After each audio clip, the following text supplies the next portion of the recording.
Il y a beaucoup de femmes ici dehors qui laissent souvent leur mari se balader avec leurs ennemis, sans qu'ils ne le sachent. Tu te fais draguer par le meilleur ami de ton mari, mais tu ne tiens pas ton mari informé, tu gardes le silence. Tu te fais draguer par le frère aîné de ton mari, tu ne dis pas à ton mari, mais tu gardes le silence. Mais tous les jours, tu vois ton mari et son grand frère se balader. Il a confiance en lui. Mais toi, tu sais très bien que son frère n'est pas digne de confiance. Tu vois ton mari se balader avec son meilleur ami, c'est mon frère sang. Mais toi, tu sais très bien que ce n'est pas son frère. Il t'a dragué, il te drague encore. Tu vas certainement me dire que c'est parce que tu évites les problèmes. Tu ne veux pas de séparation, tu n'es pas là pour ça. Mais le fait de garder le silence va-t-il t'éviter les problèmes? Ce qui arrive, c'est que lorsque ton mari sera au courant, tu es sûr qu'il va encore te faire confiance? Tu es sûr qu'il va penser que tu t'es arrêté en route? Tu es sûr qu'il va se dire que tu lui as dit non? Pas du tout. Si tu as pu garder le secret, c'est que tu sais pourquoi.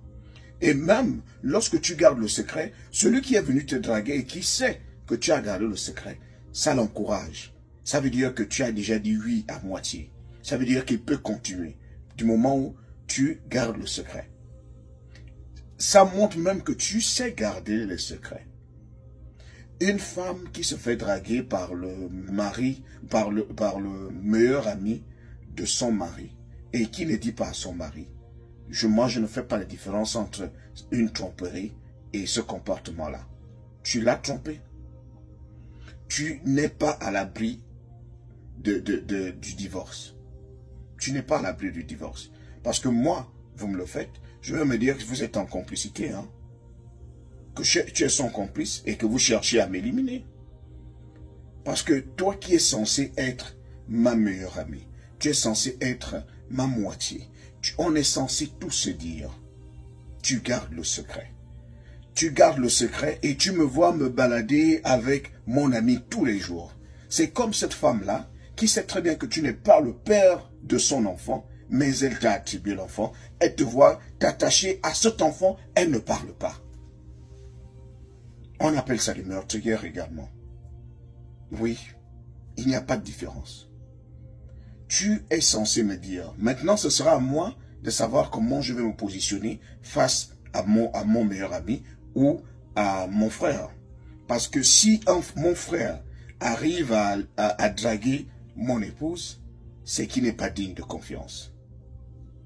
La femme étant considérée comme le secret, le véritable secret de l'homme, lorsque son meilleur ami veut aller découvrir le véritable secret de son ami, c'est qu'il est capable de l'éliminer.